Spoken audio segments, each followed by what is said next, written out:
mbokkay tedda yi bii booy nekk ñeneenteeli xaaj bi ci vidéo bi ma di seen mbokka Essa Bokarr Sy ci wolof. léegi am na ñoo xam ne ñu ngay waye fi kanilaay di wax di coow moo tax ma limal leen fii man li ma def ci dem ci xeeti joolaa dimbale leen. am nañu juddu joolaa fooñi juddu Casamance defaluñ loolu joolaa yi man Essa maa ko wax te dafa am fu ma ko teg soo man kenn mënul may joxoñ baaraam yi loolu. yaaya nekk la président génn man balaa ma nekk président li ma defal joolaay yaaya defaluñ ko joolaay balaa moo nekk président na ko indi ma challenge ko teg ko ma indi ko proof. man suma doom bi nga xam ne doxul waxut ak suma beneen doom boo xam ne léegi mag na joolaa bu tudda Marie Lazare Jatta dëkk Kumbune Casamance moo dëkk ak ñoom di leen dampa ñu nekk mu leen di yóbbu school benn mag ma dendoog Marie ànd ak moom taxawu ko yàlla dimbale ñu ba mu nekk juddu réew mi fii kooku benn ci exemple yi la leen di jox te kooku joolaa la kooku joolaa Kaasa la ak yeneen kees loolu yóbbu leen ko feneen waaye du ci Essa Bokarr Sy ku ma ko indil ma teg la sa place. mustaa ko wax suma yenn mbokki pol yi jamono jooju dégguñ ma ne leen dimbale xeeti pol du ci political party lay jaar man ngay dimbale sa mbokkate musula taxawal political party. li ma musoon a wax la rek soo ko waxee ñenn ñi di naan waaw non loolu yomba nay wax yombuta wax ci naafeqa yombuta dunda ci naafeqa ku ci nekk ci Gambia ni da nga war a tudda citizen nga sant république mu jeex tàkk. ku ko defut kenn du la forcer kenn du la dóor waaye yàlla mu ngi lay seet te loolu nga xam ne nag moom mooy li ñoo wax noonu ca kanilaay mustaa leen fay wex pa masing boori bon route story boobu bañ ko fa bindee ana assista ba na génn dina wax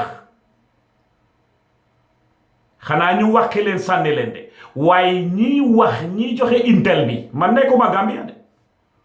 ña ngeen téye woon te xamoon nañ ci drogue yi naa cuuta buubo bi dara ñu nax leen indi leen boori mile tu ci guddi ngeen takk ay xeer si ñoom takk seeni loxo yi soog leen ci poto bi gannaaw pa machine xanaa da ngeen wax yi ñooñu nañ bàyyi caaxaan. It was too painful and too bad just to be turned into normal politics. Did it. To run the unfair. Li ma leen wax la ma bokkoon dépôt moom laa xam démba man awma xarit ak jege ñaale ku ma bokkal Aysatu Njaay Séddi suma mbokka la dama fi daan tudda Omar Sy réew su taxawee amul mbokka amul jege ñaale amul xarit loolu moo tax réew mii nekk lim nekk symbole bi dendoog man te gis nga biñ demee I respect ki nga xam ne mooy George Washington bi ñu wiinee xeex bi ñu ne ko dañ la bugg a def king mu ne we are fighting against a kingdom ñooñu ñooy gor yéen a ngi dégg story Jefferson bu mu demee defar la mooy defar ba pare dellu ci toolam bi mu ñëw ñu jël si ko muy ree mu ne non man li ma waroon a saaf yéen lay saaf du suma bopp te am na ñu mel noonu Gambia ana Francis Edward Small yooyu soo ko buggee dunda nag dangay xañ sa boppa yena yi dañ di waxante déggante yàlla tax ECOMOG forces yi duñ Senegalese forces legally speaking international law daf leen jox the mandate and the power to stay there to maintain peace and order because Gambia su jaxasooyee the first people they will ask is them that they will not want to go to jail or be taken to international court because of the mistakes of other people duñ ko nangu they will not duñ ko nangu te ku fa nekk Gambia tey nekk indi army di nax sa boppa di naan security of the Gambia it should be under the command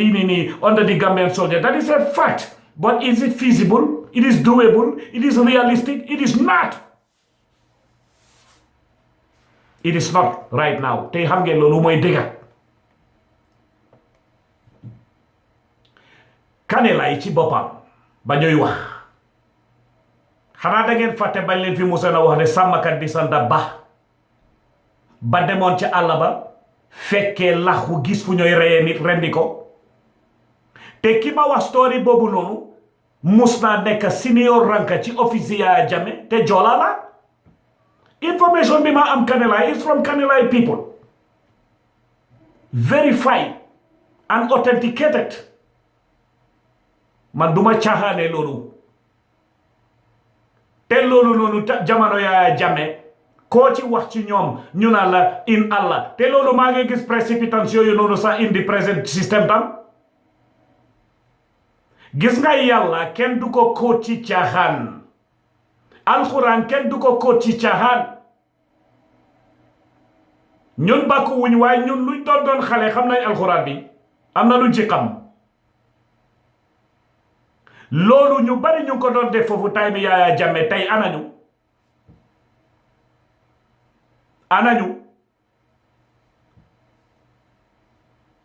loolu mooy def fact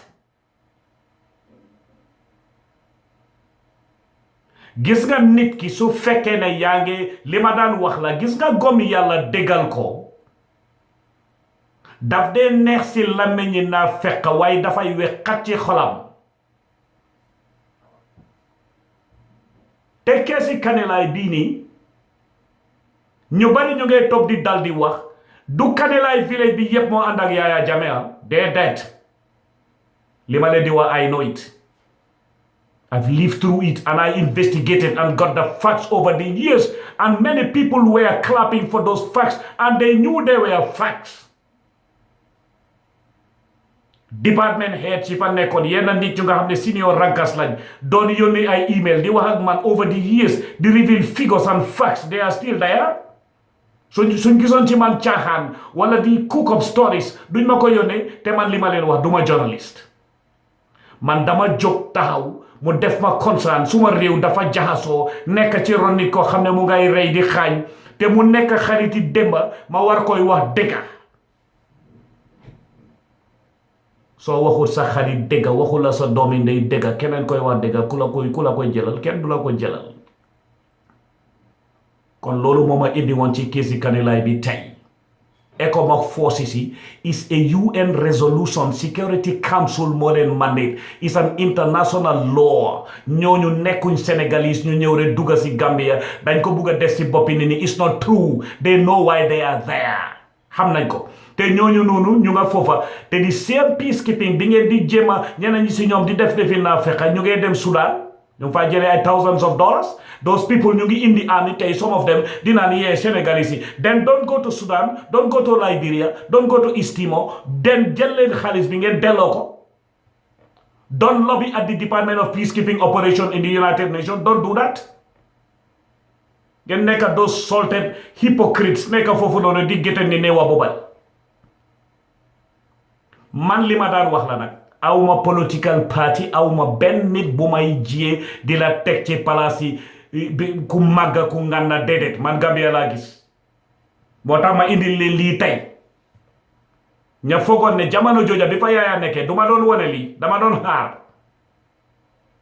te ñeneen ñi dañ ma ne esa yoo xam ma foo dee jëlee sa motivation soo way rek nga ne ñu Yaya dafa dem man du may génta di wax damay investiguer xam li may wax te yàgg naa koy wax liggéeyuma ay Gambian rek te loolu su ma ko waxee du caa génne dama xeeb Gambian de dama leen di wane ñooñu amuñ ci interest bu ñooñu duñ nekk président ni Gambia moo tax ma leen di wane liggéeyuma Gambian rek recognition bii ñi ma ko jox juddu Amérique lañ te li ma def xam nañ ko